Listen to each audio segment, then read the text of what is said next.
Hey everyone, I'm Jenna Herbert and I'm the founder of Make It. And I am so excited to be chatting with Catalina Sanchez on this edition of Meet the Makies. Hey Catalina. Hey Jenna, hi everyone. How are you? I'm great. And you're all the way in Toronto, so you're across the country. Yes, all the way to Toronto in a beautiful sunny day today. Same in Vancouver too. Yeah, it's been raining the last few days, so it's always so nice when the sun comes out. And you're a first-time Makey, so it's always exciting to talk to somebody who hasn't done the show before because we want to hear your story. So maybe just share a little bit about how you got started with Catalina Sanchez. Well, I started last year.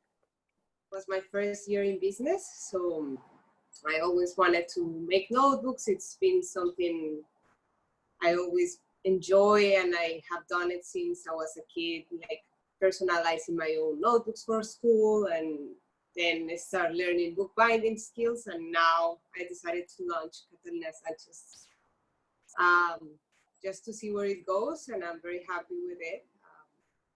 People still use notebooks, so I'm very happy about that. I don't think notebooks are going to go away. I mean, there's something just so nice about writing out your thoughts as opposed to texting or, on your keyboard. So I think you're safe.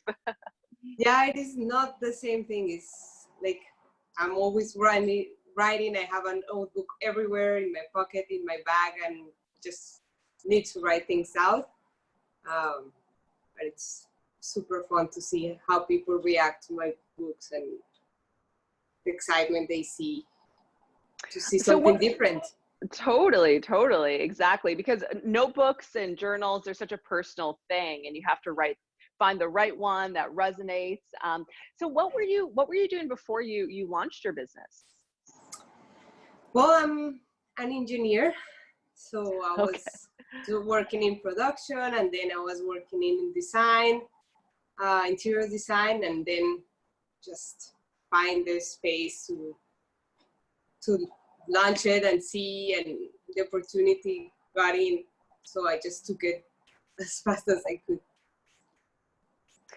And so had you always been like illustrating? Because obviously with design, like you have that artistic ability, but were you always designing like graphics and different things? Well, I have always enjoyed crafting and paper making and things like that. Not much into the illustration part, not so good at that. Still working on refining the skills, but my mother is an artist, so I guess I take it from her. So growing up, you were probably around it a lot.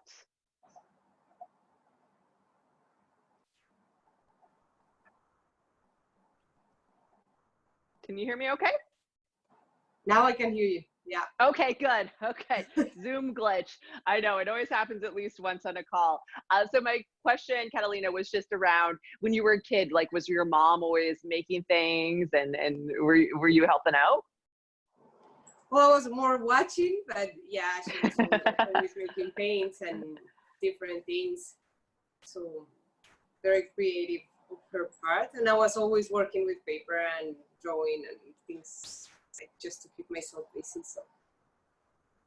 So it's one thing to have a hobby and something you're passionate about, but then deciding it's going to be a business and launching it and selling your first product. Like what made you think like, you know what, I could actually start selling these notebooks?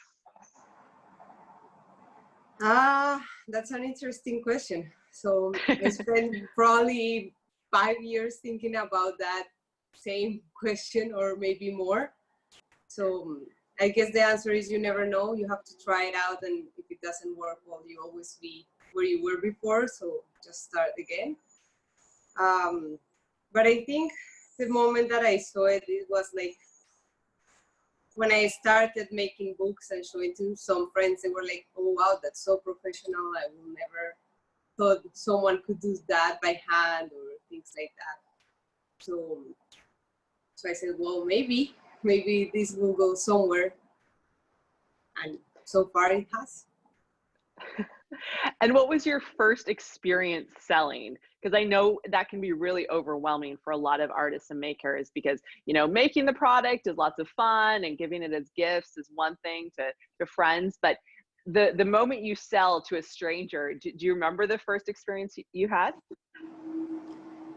Yeah, well, the moment, like in a first real interaction with people was in a market, in a small pop-up shop. So it was like super excited, and I was like, this is gonna sell like crazy. This is an amazing product. And people were like, oh, do people still use notebooks?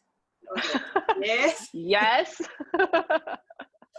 But then someone just popped in, like I will say an hour later from the show start, and I was like, I've been looking for something like this for a long time.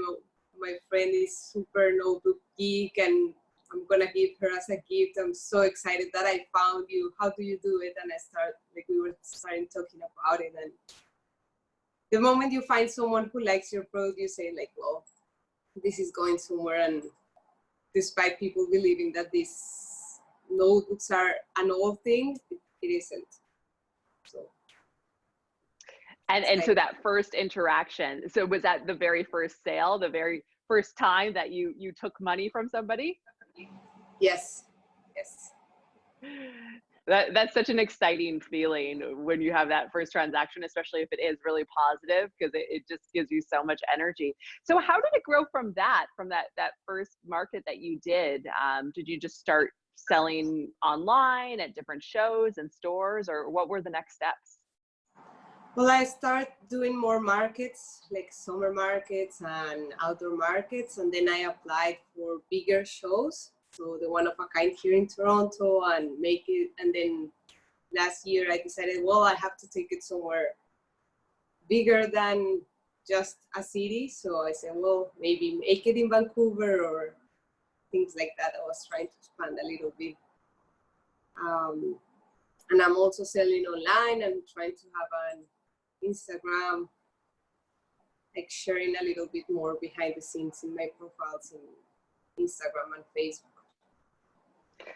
So that is quite a leap, I must say, to do. And I've actually used to sell my own product at the One of a Kind show, and that is a big show. And how long were you in business until you started doing shows of that size? Less than a year.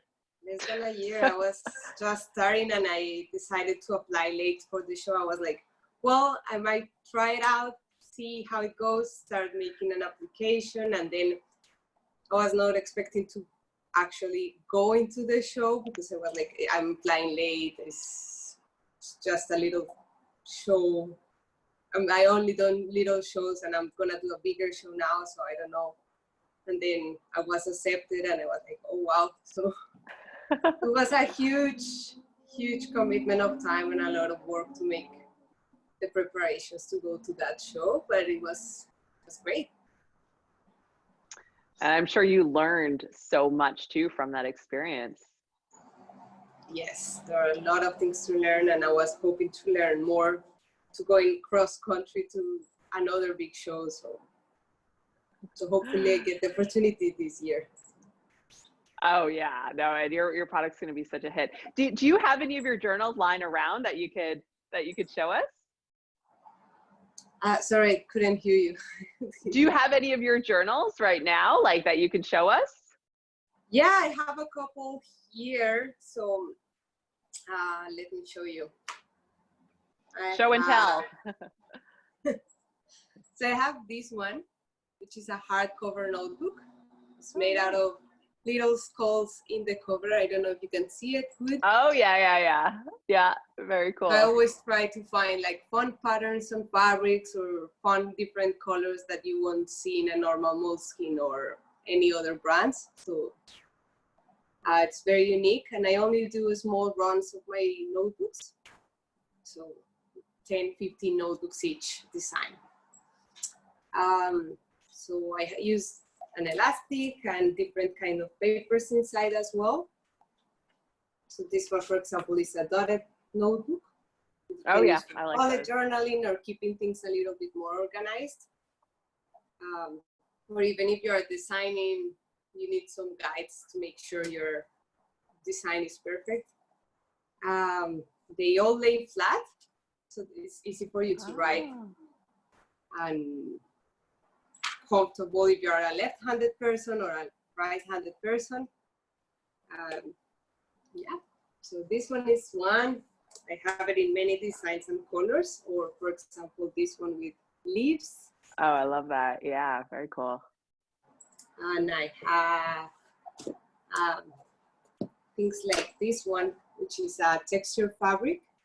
Mm-hmm. I don't know if you can see it, but has like different textures, different combination of colors. Again, small batches, so you cannot find many of them. And then we have vegan leathers, like this one, for example, which is like a more classic look or professional look if you want to have something in your office and want to keep it simple, but still supporting artists and having a great quality with acid-free and recycled paper as well. Or things like different pinks. Very nice. Different sizes as well. Yeah. And different kind of papers. We have lines, dotted, white paper or craft paper as well. So all of them are recycled and acid-free. Amazing. So that means that doesn't get yellow with time, and like old books you have in your house that are yellow, this won't happen to these notebooks. And what part of it, like, are you making these yourself, or do you have some help with the production? No, I make everything by myself. Wow. I just buy the papers and the different fabrics and start assembling things. So you just have to like fold the papers, then you have to sew them together. So for example, let me show you.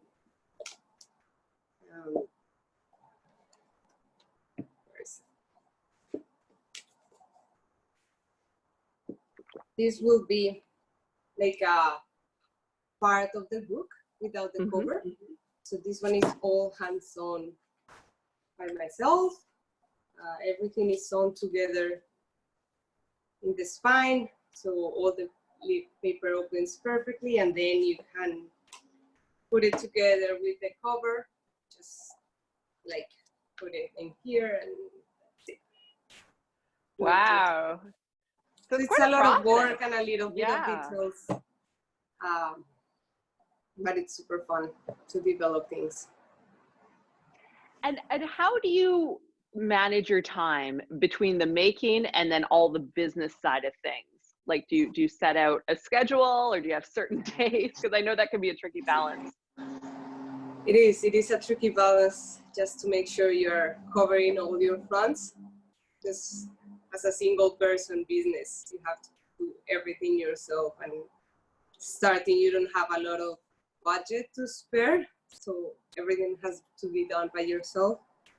I just start planning like how things are gonna work out and when I'm gonna do shows for the year, and then start like accommodating my time between production and like the social media website updates or things like that. So like the first couple of the month of the years, like February to March, probably we don't have many shows, so that's a great time like to do all business related things, like updating the website, making sure you're taking the photographs of your products and things like that. And then during the year, just start making as you sell, basically. Yeah, it's tricky. It's tricky because it can get really overwhelming, especially as you're growing, because there's more and more things. And so I'm so curious about the mindset around entrepreneurs, especially very creative entrepreneurs like we are in the Make It community. What do you tell yourself, or do you have any rituals that you do when you feel really overwhelmed that just help you, one thing at a time, because I know there's probably a lot of moving pieces. Yeah, yeah, it's a lot of pieces and time is scarce, so you have to make sure you're taking the time off as well.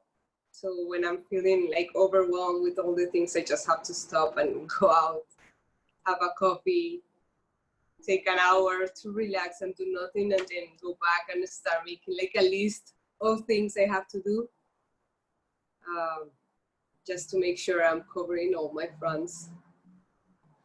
Because when you write it down, you see that there are not so many things as your mind was thinking they were. So it's easier just to do it that way. It's so true. It's so true, because you build up a story in your mind. I'm like, oh, it's going to be so hard. It's so overwhelming. But when you just start doing it and chip away, it actually can be a lot faster. So you're such a creative person, and you mentioned before that you're from Colombia, and so what inspires you? Like, where, you know, if you're looking for new ideas, where do you go? I go first to my collection of notebooks. So I go to all the notebooks that I have collected over the years. I still keep buying new ones that I like and things like that. It's just so fun for me. So that's the first place to go and see how other people do things and what other ideas I can take. And I also like collaborating with other people. I recently done a notebook with a printmaker here in Toronto. So she designed the cover and I make the notebooks, and we launched a new edition together. And just going through different artists, seeing what they're doing, finding new colors that I like. I don't know. It's just a Everywhere. that you never know where it goes. Totally. And do you find that your culture and your heritage, do you get inspired from Colombia and from South America? Yeah, sure. Like getting vibrant colors and getting different, like all the nature and the essence of the things into your product. That's something that I also like a lot. That's why I use recycled products and fabric with textures, or vegan materials that are like the real essence of the product without affecting like other things. For example, right now I'm working on doing some upcycle covers. So if you have a fabric of your own that you like, and let's say it was your favorite dress, and you cannot use it as a dress, so you can use it as a cover of your own notebook, like to try to rescue things that mean something to you. So that's something important for our company and for my products, that my notebook means something to you as much as it did for me while I was making it. So. And people really feel that. I know when customers come to make it, a lot of times I'll ask them, like, what brings you out to the show? And it is that connection with the product and the story behind it. Because let's face it, you can go anywhere and get notebooks, you know, and even you could go to the dollar store and get notebooks. And, you know, that's one thing, like they still kind of serve the similar purpose. But there's something about having like a beautiful product that you know is made with love and intention that people, they feel, and also, you know, just meeting the person behind it is so important, I think, especially nowadays. So with the experiences you've had at shows, because I know you haven't yet done Make It, like how are you finding the community of makers? Well, I find it very interesting. I love going into the Facebook group and see what other people are doing and what questions do they have as well, because as a community, like when you're starting, you don't know where to go or what you have to do, or I don't know, taxes, how do you do taxes? And then you go to the community.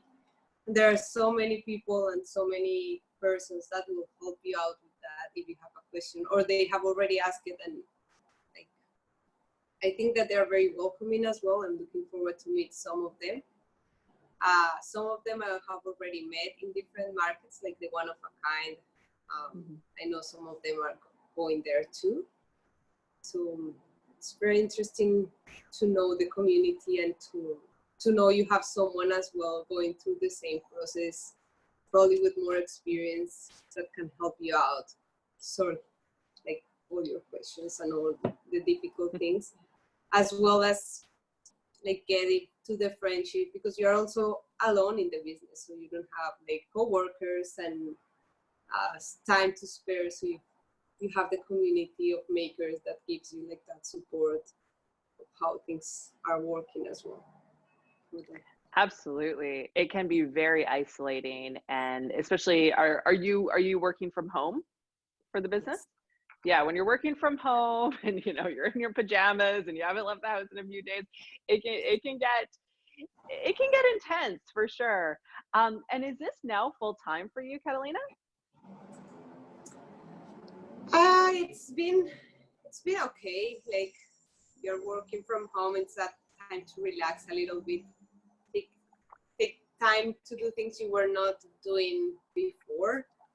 Try to develop new ideas. Take time to like things you have always wanted to do for the business, but you didn't have the time because you were doing shows and doing things that were more like important in the moment. So now I have time, having time to think new ideas, thinking how I can get my business a little bit more exposed, I guess, and thinking how I can make my products even better. And what's going to happen as the business grows? Like, do you have plans to get some help, or have you thought about that? Like, what if you get a massive order from, I don't know, like Anthropology or some big store? Like, what is your scaling or growth plan at this point? Well, I guess I will go with the flow. If I get an order from Anthropology, I will have to find someone who knows about this, or train someone who likes making notebooks as well, or just work extra hours, but you have to make whatever comes to your way. So you just figure it out as you go, right? Like, it's yeah. And so at this point, do you have plans to expand the business? And I mean, you're still so new into it, because it's been what, like just over a year or so? Oh, did I cut out? I'm not hearing you, Jenna. Oh, yeah, there's a sound. Can you hear me now? Yeah. Okay. I was just asking about, like, if you're planning to like hire anyone, or because it's been so new. Like, it's been what, like a year and a half since you first started? Yes, it's been a year and a half, and it's still a lot of work for me. But yeah, as thing goes by, I should hire someone, and I hope I can get a business about this and hire a lot of people who can work and live from making notebooks and designing exciting things. But for now, it's just a solo show. So let's see. And that's the most exciting part, from someone. I've been running Make It now for close to 12 years, and I remember the early days. That's when all the fun is, because it's scary, but it's exciting, and there's so many things to learn. And so do you see this becoming like a big business, or like what's your vision for it? Yeah, I hope it becomes a big business. I hope it can feed a lot of families and make happy people from their work as well. So I expect it to grow a little bit more every year, and make sure that always standing by the quality of the products is the most important thing. But yes, grow as much as you can, and showing people that old school things are still cool. I think they're only going to be more important as we get more and more digital, like just that connection to writing stuff out. And what about other products? Have you been thinking about expanding your product line? Yes, I've been working on that, and quarantine time has helped me a lot of new ideas. So let's see what I come up for next year. Probably, I don't know if it's gonna be time for this year, but let's see. Exciting new things coming up for sure. Because with your product line, I'm sure like the possibilities are endless, like what you could create. It's pretty cool. Oh, yeah, yeah, you can create a lot of things, and a lot of things work very well with the product itself. Also, you can learn how to make it. So maybe courses coming up soon. Because I also think that you can also share what you learn.